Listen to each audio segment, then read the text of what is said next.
Hello everyone, I'm Brian. Welcome back. Let's go ahead and continue.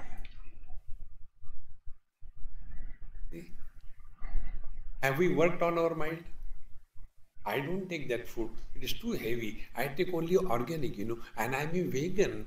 Oh, very good. Continue. Why? Because we are taking care of our body. In the same manner, from right childhood onwards, what we have done to take care of our mind. Think. Forest is nothing but vegetation. A garden is nothing but vegetation. When we go to the forest, we are afraid. But when we go to the garden, we are happy. Now, what is the difference? In the forest, vegetation is wild. Any tree, any plant growing anywhere, any kind of wild animals are there. But when we come to the garden, every plant is culled, planted, proper distance, pruned, taken care of, and therefore when we move in the garden, we are so happy. If this example is clear, go within. Whether our mind is a forest or a garden. Because what is mind? Only thoughts. See, friends, we have organized thinking process, or because the thoughts come, we are thinkers. No. See, friends, normally what happens? We only complain about the mind. See, the other day, I was there in Providence. And there was one doctor, she used to come for my talks. She is a psychiatrist. So I mentioned this particular thing. That, in one of the places when I was giving talk, my talk was over. And one psychiatrist, she came and she said, Swami, what you told and what we do with our patient is the same. I said, there is same but different effect and the result is different. I said, you make the patient talk. You don't listen to the patient what he or she is talking. And you get paid for that. I also talk. Nobody listens to me. And I don't get anything. Lot of difference. So what is the difference between our approach? See, friends, approach is very simple.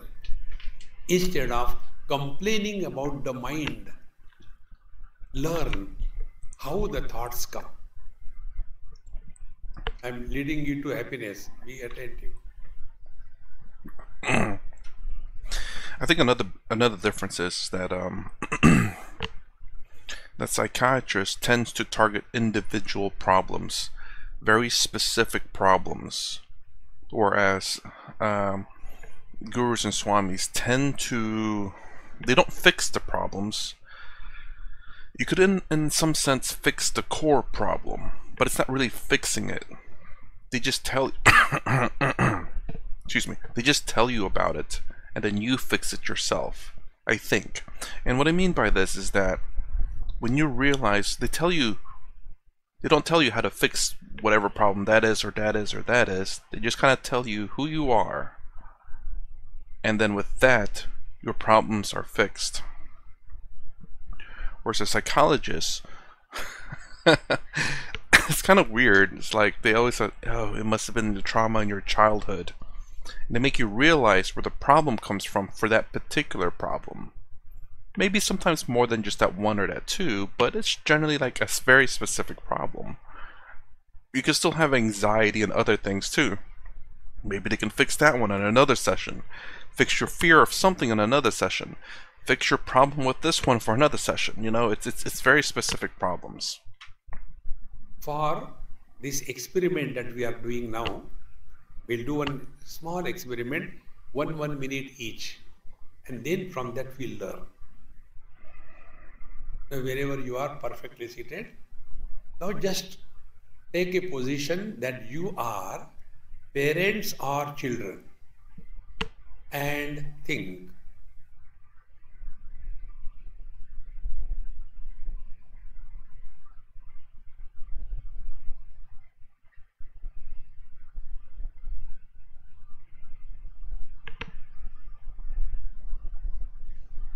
Stop. Second experiment.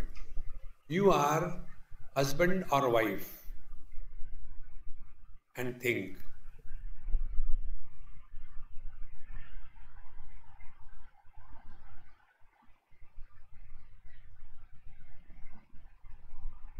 And third, remain as nobody.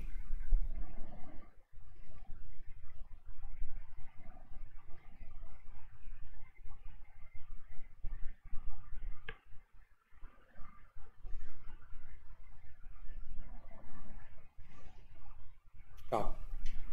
Now we'll analyze this experience. When we became parent or children, the thoughts were pertaining to children or parents respectively. When we became husband or wife, the thoughts were pertaining to wife or husband respectively. But when we remained as nobody, no thoughts. Therefore, it is rightly said, nobody is happy. Yes, nobody alone is happy. Somebody is always miserable. And how the somebody comes in relation to something. See, friends. Therefore, once we recognize that the thoughts originate from the seed, that seed is called as Mr. Somebody. Then investigate. Is that somebody the truth?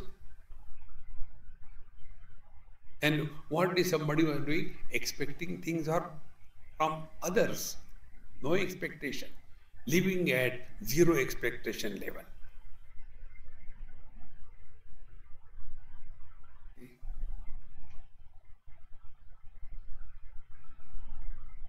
Freedom from thoughts is happiness. And this is what many of us do. When we go to drinks and drugs, what for? We want to arrest the thought formation. And it is arrested. And we get a kick of it. But it lasts only for some time. But then we become addicted. Instead of that, if we discover this truth, that thoughts are always to somebody. See? And this somebody is not real. It's only the adjustment, that's it. And therefore, whenever the thoughts become disturbing, find out to whom the thought has come. So we come to know the thought has come to this A, B, C, D, etc. Then investigate. Is it the truth? Slowly, we will stop reacting inward. Because our thinking process is how we have trained ourselves to think. See, if you take a student, a school student, he has completed his graduation, 12th standard, he goes to medical college. Before he goes to medical college, he was thinking and looking at the world as human beings, as people. Then he goes to medical college, goes through medical college. Then he is trained. What is trained? To look at the human beings as patients. His vision has changed. See? I know how I learned it. I was in Washington, D.C. and a very long flight from California to Washington, D.C. 5 hours. And next day morning at about 10 o'clock, my retreat started.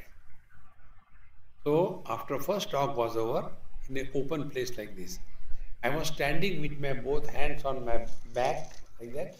Oh, I was so tired. So when I was standing like this thing, one lady came. She said, Swamiji, I want to ask you. I said, before you ask me, I want to ask you. What? Are you a nephrologist? The moment I said, are you a nephrologist? She nearly jumped out of her skin. Wow, how do you know? I said, because you looked at me with this posture. Whenever anybody has got kidney problem, they get a relief when they press their kidney points. And therefore, people with the kidney problem, they stand in this posture. Hmm. I said, therefore, you think I got kidney problem? I don't have. Oh, I thought maybe it was a back problem. I didn't know that was a kidney problem too. oh God. But how do you know from the symptoms? A doctor cannot see healthy people. In everybody, they will be seeing the disease because they are trained to see something abnormal. I mean, to be fair, I mean it's very much truth though. This kind of goes back to me realizing this whenever I learn something and you watch a movie and like, that's not how that works, but it's a movie. And it's me watching like doctors reacts and stuff on YouTube, and then me also learning about certain things. I can't remember what it was, but when doctor says, yeah, well, here's the problem with that scene, it's like that's not how that thing works, and that's not what it's supposed to show, or you're supposed to do it this way. It's like once you become a doctor, you cannot watch a doctor scene, like a medical scene the same way ever again, because you know how things work. And sometimes the TV series or the movie don't really put a doctor on board. They just kind of guess at what it's supposed to do. So you have doctors like in TV shows, you're like doing the shock in the heart. It's like they're not supposed to be doing that because that's not what you're supposed to do. They use that for the only time you do that is whenever there's a heartbeat and it's irregular. That will jump the heart to beat in regular beats. Other than that, you do chest compressions. Excuse me. But yes, and it's kind of like that in real life too. I'm guessing whenever you realize something.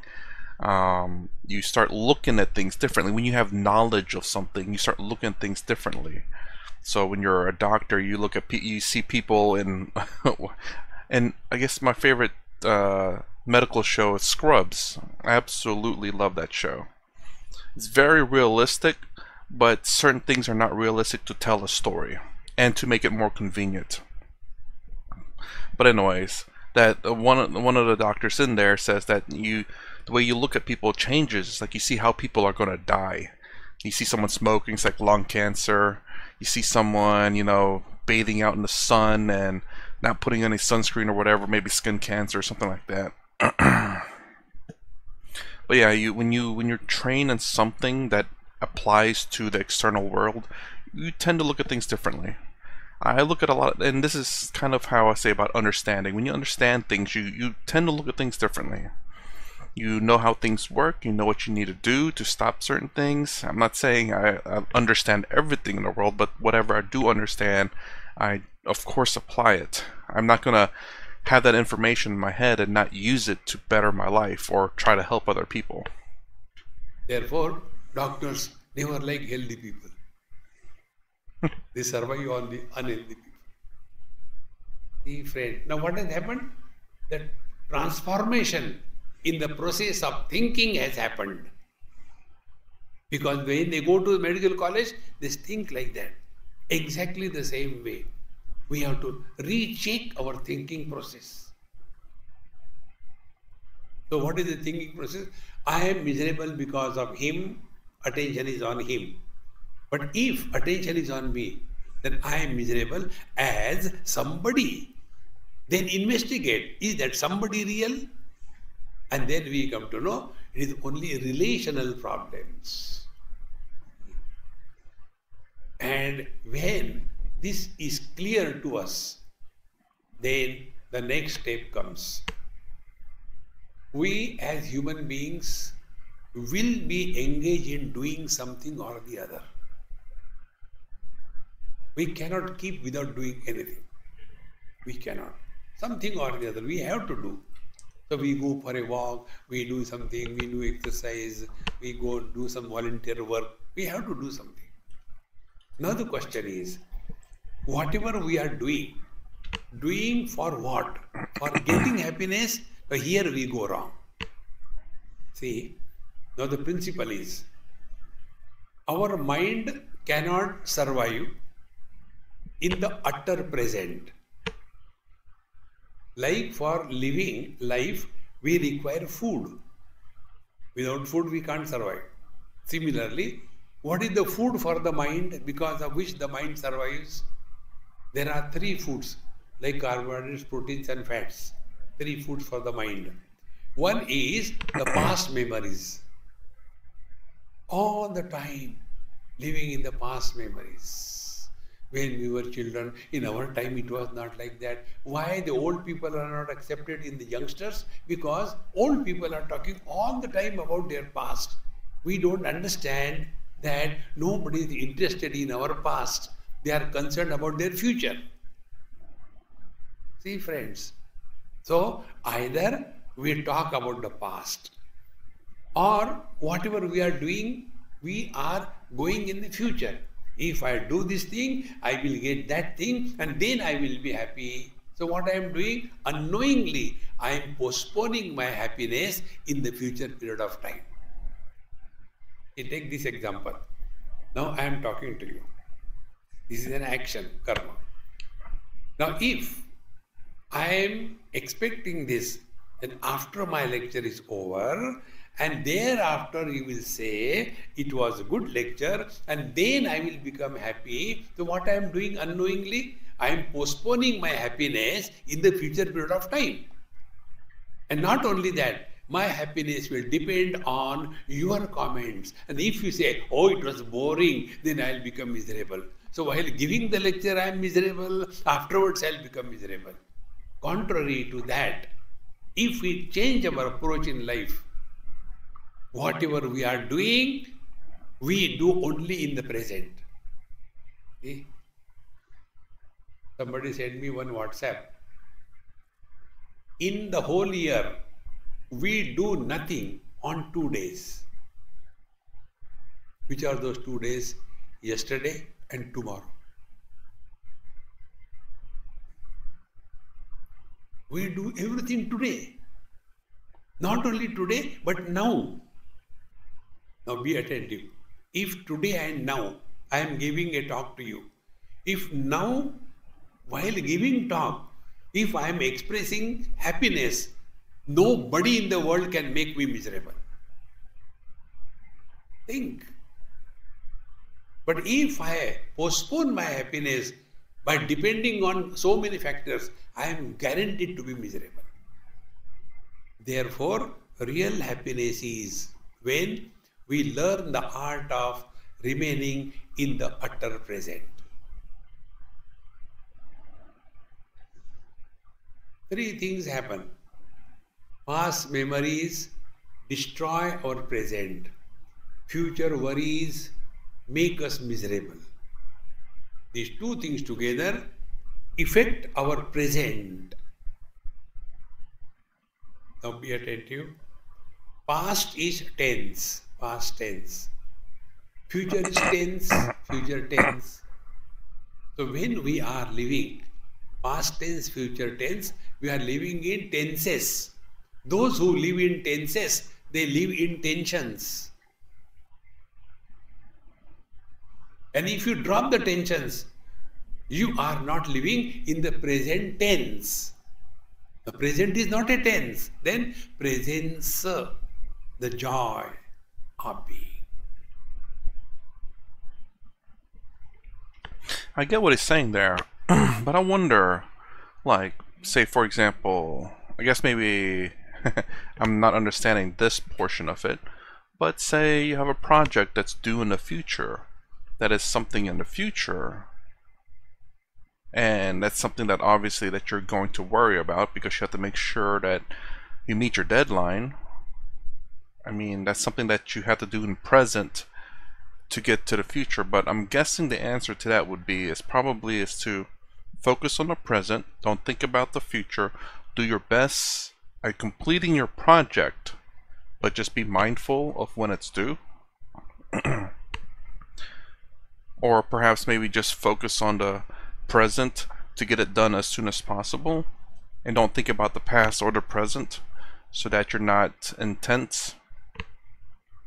But the problem is, I suppose, is that you always still have to be aware of the time, because maybe you decided, you know what, I did a good job, I'm going to relax, and you wasted a lot of time relaxing. I don't know, let me know in the comments, like, what is the answer to something like that, where you have a project that's due for your job.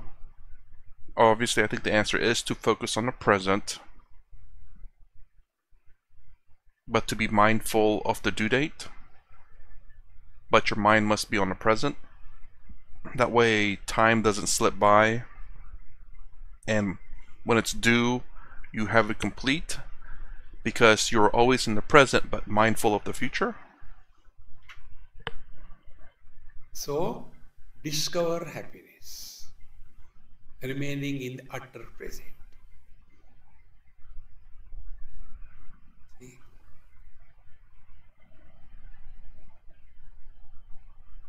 Past memories cloud the beauty of the present. What is worry about the future? Worry about the future is trying to solve the non-existing problems. When an old person asks this question, Swamiji, what happens after death? I said, I don't have experience, I can't tell you. No. Please tell what happens after death. After death, people around you will be happy. Thank God this fellow is gone. No. What happens after death? Where we go? See? So important, friends. We never suffer because of death. We suffer because of fear of death. Our death is the only action we do because of which others suffer. We don't suffer. For example, imagine I die right now here. I'll be relaxed. Now this Amma, she has called, she was, oh my God, what to do with this fellow? He has to die now only. See, friends, death is an illusion. Nobody has ever died. See, friends, happiness is freedom from miseries. And the worst misery is the misery of fear of death. And therefore, when we thus start understanding the mind, that mind with the past and the future is torturing. When past and the futures are blocked, remain in the present, you can never be miserable in life. Therefore, one of the most important technique is don't talk about your past.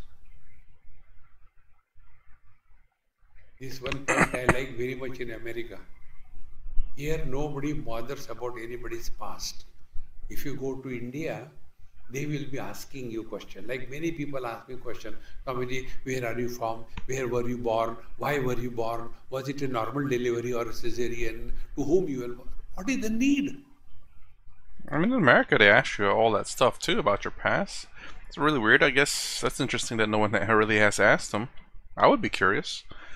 And I guess I don't know if I like the idea of saying, you know, don't talk about your past or don't worry about your past. Or is it just talk? I think you should always be aware of your past and your future. Don't turn a blind eye to them. Be mindful of those, but be in the present. Because how you act in the present affects your future. But the key thing here is, though, is that not to suffer the past or the present. This is something I've said before. Not necessarily about the past or the future, but just not suffering from your actions.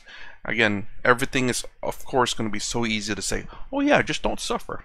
I mean, obviously, just don't suffer. You know, like, what? What do you mean don't suffer? I mean, oh, let me just turn suffering off. You know, it's not that easy. But hopefully people can understand that When you understand things, hopefully, for me, that's how it works for me. I tend not to suffer, at least not as much, even to some degree, not at all. Because when you understand certain things, you know what to do. So, when you understand what you need to do to make a better future, you can work towards it.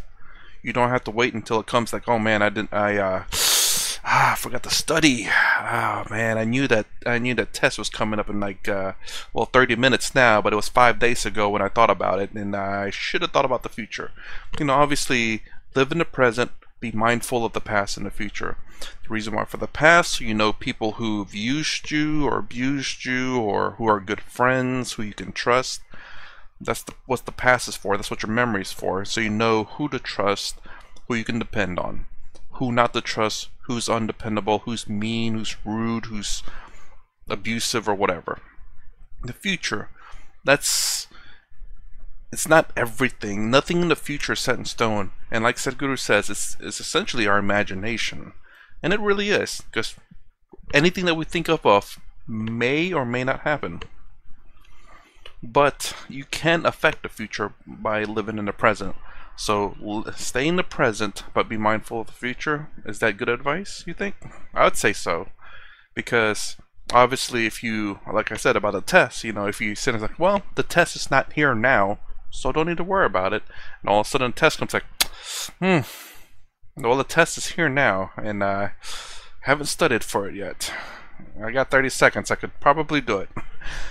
So again, live in the present, be in the present, live in the present, be mindful of the future and the past. That's my advice. See, there's no need to know anything about anybody. And in this manner, when slowly we start remaining in the present, then the next step to discover and experience happiness. I'm giving you direct happiness, okay? Try. For 1 minute, do not talk to yourself.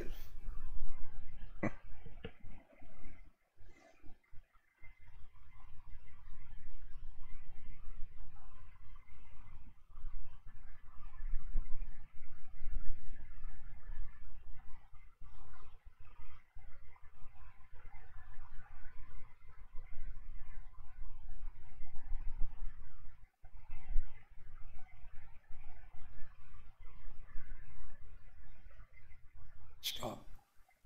Now see what exactly has happened. That was kind of difficult. It was mostly quiet, but then I started thinking, should I look up?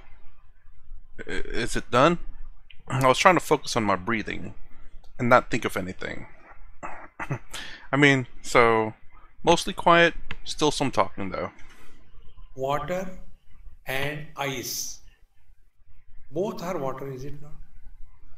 Solidified water is ice. Liquefied ice is water. They are not two. In the same manner, mind is like water and words are like the ice.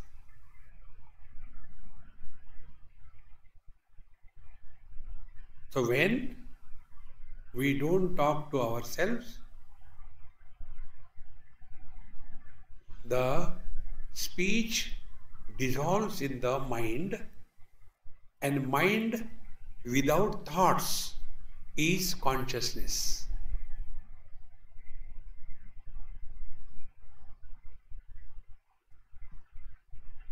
So spend some time on the simple practice. Do not talk to yourself.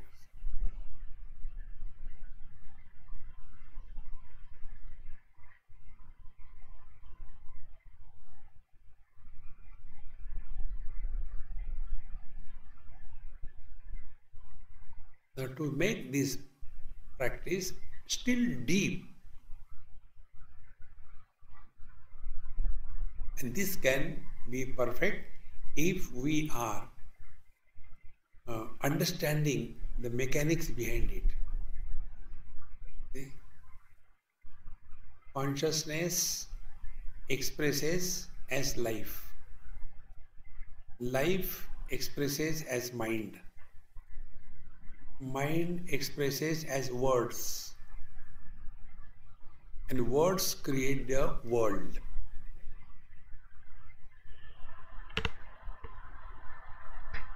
So when we stop at the words level, so the sounds are coming from two sources. One, when we start talking to ourselves, words or sounds are produced, and sounds come from outside also, to which we are not able to control anything. So we start working on these sounds. The first was, do not talk to yourself, and add one more parameter. Listen to silence for 1 or 2 minutes. Give it a try. Don't talk to yourself and listen to silence.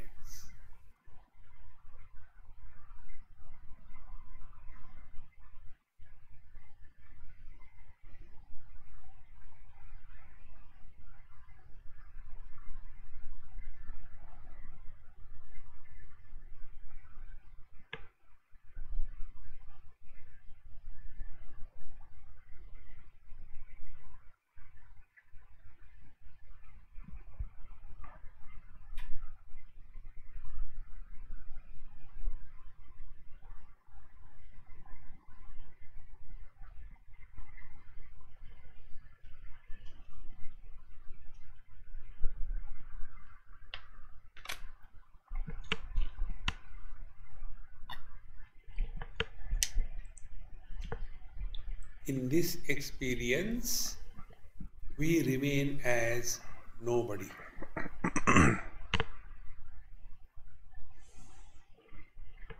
All Sorry, I'm wondering if in this talking specifically, I suppose, is he talking to experienced people or new people, or maybe perhaps a mix of both? Because to just say, try not to talk to yourself, or anything that requires you to silence your mind, I think that's one of the most difficult things to do. I have a feeling, especially new people who just come under, or those who are not perhaps practicing these things, are going to struggle with that and probably have no idea. Like, what do you mean? In their head, they're probably just thinking of what they're going to do tomorrow, or thinking it's like, be quiet, be quiet, be quiet. It's going to be very difficult. I mean, even for myself, even though I have not practiced, but I understand. My mind, I guess I'm just aware of the silenceness. That's the right word. But then I can only hold that for so long before I start thinking of things. But then again, I'm doing a reaction video, so it's not exactly very conducive of trying to remain silent.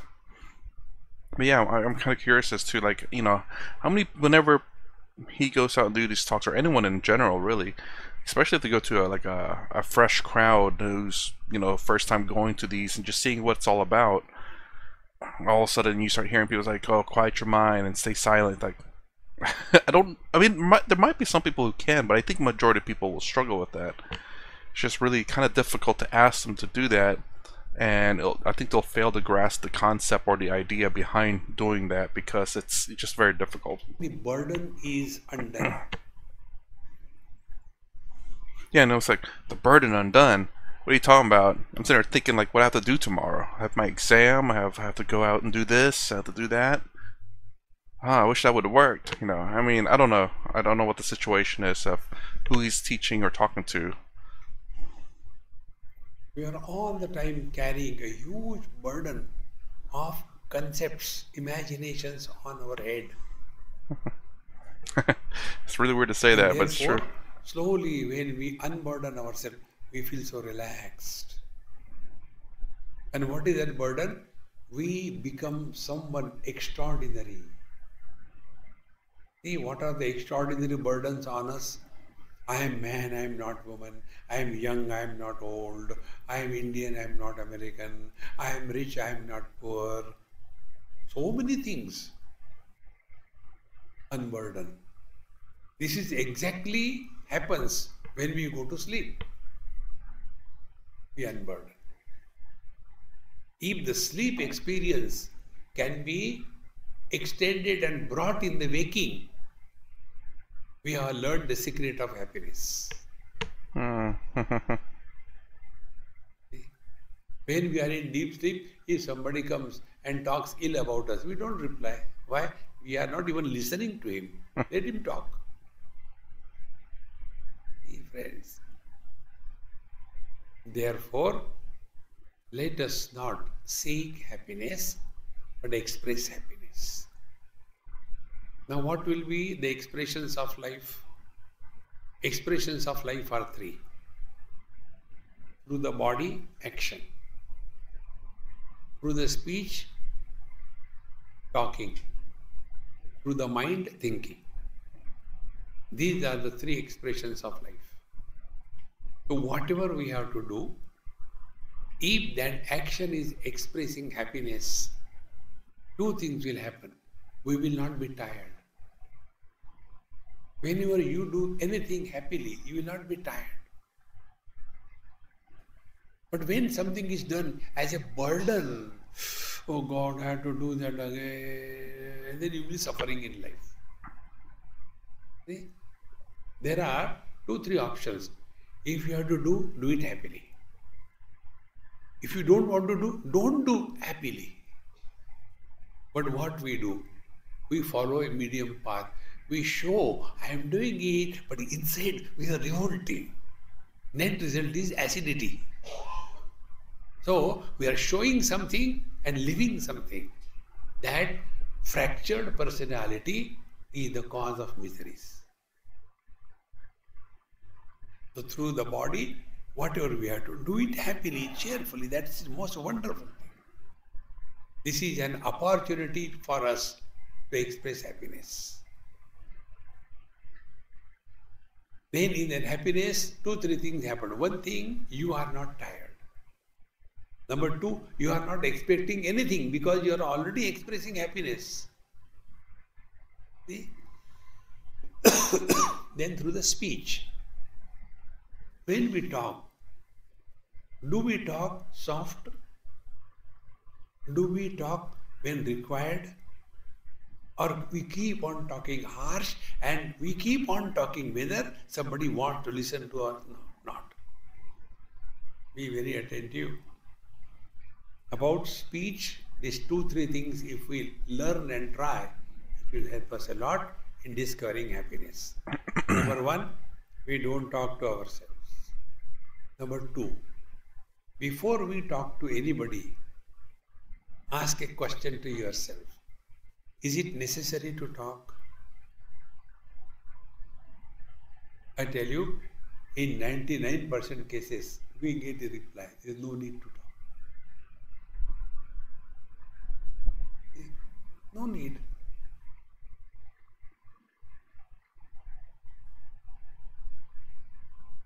Then we come to the mind. If we are thinking, think happily. A happy person cannot be destructive one. Just imagine for the sake of imagination. If I go to my girlfriend, I don't have one, thank God. So I go to my girlfriend and tell her, honey, darling, today I am so happy, I want to cut you into small pieces. Can it ever happen? Happiness is not a destructive force. Oh. Therefore, life becomes fulfilled when happiness is coming out of us. Through every action, don't seek happiness from action. Discover happiness in action. Completely agree with that. I want to get back to what it's saying about be happy on the inside. This is kind of interesting because I've thought about this before, but it recently came up. It's about, there's this YouTube channel where there's a professor, I believe, that talks about, I guess, the problems in America. And, you know, it talks about race relations and all of these things. And it's very interesting. There's this one person that just seemed to assume everything to be negative. So, they talked about this person's experience with white people. It's just, again, it's a classroom to kind of explore people's ideas and thoughts, I think. So I don't know what the class is about, but it seems like sociology or something. I don't know. But anyways, and it's like, oh yeah, I get tired of white people asking me all these questions, like, oh, where I'm from and what do I do, or ask if I'm a man or a woman, because the way the person dressed, it could be questionable in either way. It's like, oh, I'm just like, he just seems to see that as a negative outlook in life. But I'm kind of curious as to if white people didn't ask that, if another, say, non-white person asked, would it be different? This one, there's a bias to it, if that's the case. If it's just everyone in general, that's just white people, then this person has a negative outlook in life. And I thought to myself, it's like, what would I think if I were to be asked that question? And people have asked me questions on the channel, and I've answered a few, and some I kept a secret to myself. And again, I don't mind if people ask, not at all. But whether I answer or not, it's a whole different story. But anyways, I'd be like, I'm fine with that. People are curious. They want to get to know you. That's the reason why they ask, because they want to make sure they get you right, I suppose. It's like, I don't know if you're a man or a woman. Are you a man or a woman? It's like, you're a woman? Okay, so I know how to address you now, instead of just guessing or, whatever it may be. But it's really weird. I was like, no, like if they want to know where I'm from, or my name, or how old I am, or whatever, I'd be perfectly fine with people asking me questions all day long. Answer is a different story, and that's the kind of thing, you can kind of play with it. It's like someone asks you, it's like, how old are you? It's like, I'm anywhere between 0 and 100 years old, and you can kind of play off that. How the person takes it. It's like, oh man, you're not gonna tell me how old you are? It's like, Jesus, is it really that important? Or it's like, oh, you're between 0 and 100. I see how it is. Play with that. Kind of like in the shop that I go to. They don't know my name apparently, even though I told them, and then my name's different on another social media site. So now they're confused. They call me both names, and I love it. If they call me by not my real name, I still answer because I know them to call me that. And plus, I think I'm the only person with that particular name there too, so it's not confusing that they're calling someone else.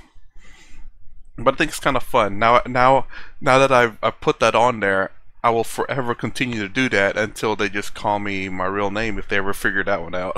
I just can't help it anymore. It's kind of fun. Mean to them, maybe. I don't know. But they seem to be having fun with it too, so it's all good. Then, when we talk soft, cheerful, happy. No bitterness.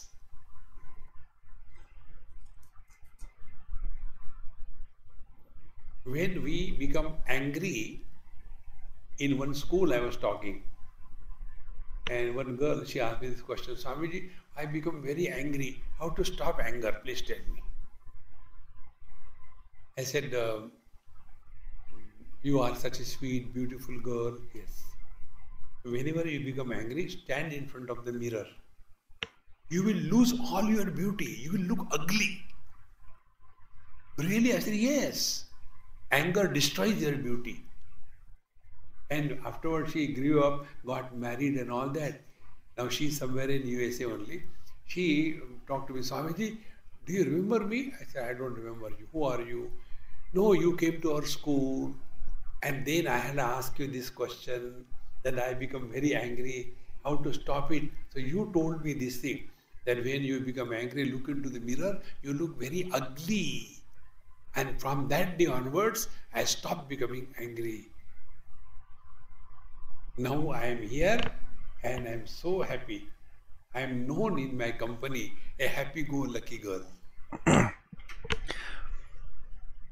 I don't know if that's the kind of...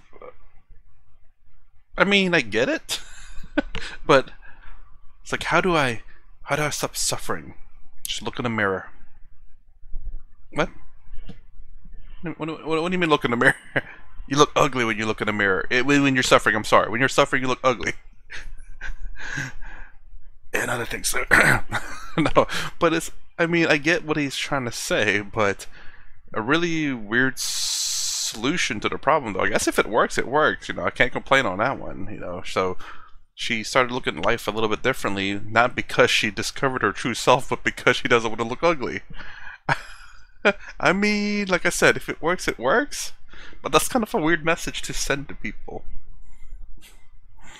especially with people with anger issues. Like, yeah, I guess if I want to look good, I can't be ugly. I mean, I can't get mad. Such a simple thing. Anger is like what? When in a experiment, in a children's experiment, told them a story of a smoker. There was a smoker. He was so much smoking continuously, one after another, chain smoker. Anyway, why I am telling you this story, I don't know. Anyway, we'll come to the point. Children were attentive. See, there is a cigarette, there is a candle, and there is a matchbox. Now, if you give this matchbox to lit, which will be burned first? Now, the children's mind was conditioned by the story of a smoker. And then I say, okay, you tell. So, Swamiji, if that person takes this matchbox, he will lit the cigarette first, because mind was conditioned by cigarette story. The other will say, no, no, no, no. He will lit the candle first. I say, now you decide. How many of you think he will lit the cigarette first? So many students. How many of you think that candle will be lit? Say, And the match will be lit any first. other option? The One match. student, he was not interested in anything. Yes, one more option. What? He will first burn the matchstick. Hmm. Where the fire is born, that is first burned, and then others. Where the anger is born, first we are destroyed, then others. Anger is like fire. Wherever it is born, it kills that. Therefore, when we thus work on our mind, never express all these negativities, slowly, slowly, the mind is at peace, words are soft, actions are cheerfully, happily done. The total is life discovers fulfillment in life. Fulfillment is there are no loose ends left. If my death comes, do I have a courage to shout at her, come on, why are you late? Because life is fulfilled. There is nothing to be achieved, nothing to be protected. Life has completed its purpose. That is the story of expressing happiness in and through every expression of our life. Friends, give it a chance and be happy. Om Purnamadaha Purnamidam Purnat Purnamudachyate Purnasya Purnamadaya Purnamevavashishyate. Om Shanti Shanti Shanti. Hari Om. Sri Gurubhyo Namaha. Hari Om. Okay. Life is happiness. My quote is, life is content. I don't know why. Because I think content is good. I mean, maybe a little bit more achievable, perhaps, in the Western's mind than to say happiness, because I think perhaps happiness in the Western's mind is a bit a bit much, maybe. Like rich, having a nice car, house, something like that, nice clothes, maybe. I'm not sure. But I think, like I said, I said this before, like talking about when bliss and happiness, I like to say contentment a bit more because I think that's a bit more of a realistic perspective of it, I suppose. And then if you find happiness and contentment, which I do, which is weird to say, but that's fine. I'm content, or I'm content happy, or I'm happy. I try to be content as much as possible because I don't know why. I just am, I guess. Why am I? I don't know. I'm mostly happy, but you know, I like to be content too. Don't like go lower than content, but it does happen. So anyways, that's my reaction to Life is Happiness. If you like my content, please consider subscribing, thumbs up, thumbs down below. Thanks for watching. I'll see you in the next vid.